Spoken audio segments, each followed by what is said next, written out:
जब जब तिरंगा लहराता है, हे शूरवीरों हमें तुम्हारी याद आती है, हे शूरवीरों हमें तुम्हारी याद आती है। सन्माननीय व्यासपीठ, सुज्ञ परीक्षक आणि येथे जमलेल्या माझ्या देशप्रेमी बांधवांनो, माझ्या भाषणाचा विषय आहे क्रांतीवीर गोमाजी पाटील। नेरळ परिसरातील गवळ्यांची मानिवली हे पिढ्यानपिढ्या शेती आणि मातीशी नातं सांगणाऱ्या शेतकऱ्याचं गाव। या गावातील एक सदन शेतकरी रामा गवळी यांच्या पोटी अंदाजे 1879 रोजी गोमाजी हा हिरा जन्मला।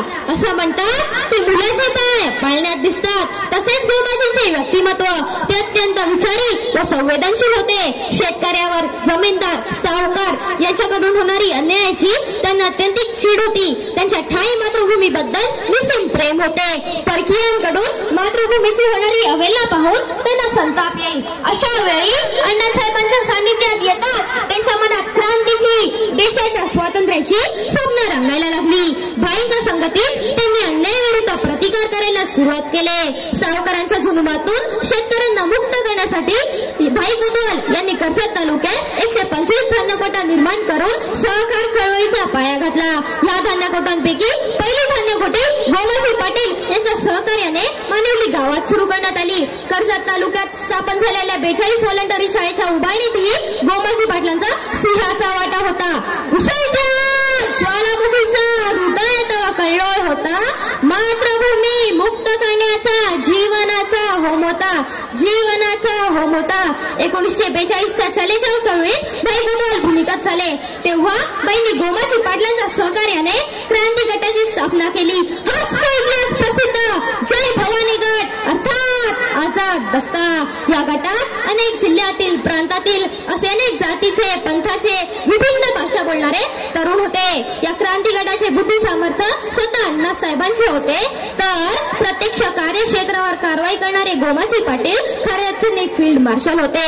कर्जत व कल्याण तालुक्यातील भिवपुरी व खोपोली केंद्राचे 11 पॅनल कापून त्यांनी जमीन दोस्त केले व ब्रिटिश सत्तेला हादरवून सोडले। क्रांतिकारांना पकडण्यासाठी ब्रिटिश सरकार व सावकारांनी बक्षिसे जाहीर केली। आपल्यामुळे गावकऱ्यांना त्रास होऊ नये म्हणून त्यांनी त्यांचा मुक्काम सिद्धगड येथे हलवला, परंतु गद्दारीमुळे क्रांतिवीरांचा पत्ता पोलिसांना लागला आणि 2 जानेवारी 1943च्या पहाटे झालेल्या गोळीबारात भाई कोतवाल व हिराजी पाटील यांचे देशासाठी बलिदान झाले। आपल्या डोळे देखत आपल्या पोटच्या मुलाला आणि ज्यांना ते मानस पुत्र म्हणून घेत होते ते अण्णासाहेबांना जे ह्या रक्ताच्या थारोळ्यात पडलेला असताना गोमाजी पाटलांची काय स्थिती झाली असेल याची कल्पना करा।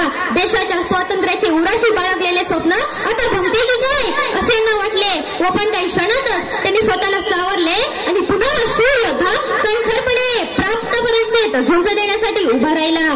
क्रांतिवीरांची धडपकड झाली। गोमाजी पाटलांना 13 वर्षाची सजा ठोठावण्यात आली। 15 ऑगस्ट 1947 रोजी आपल्या भारत देश स्वातंत्र्य झाल्यानंतर गोमाजी पाटलांची येरवडा तुरुंगातून मुक्तता करण्यात आली।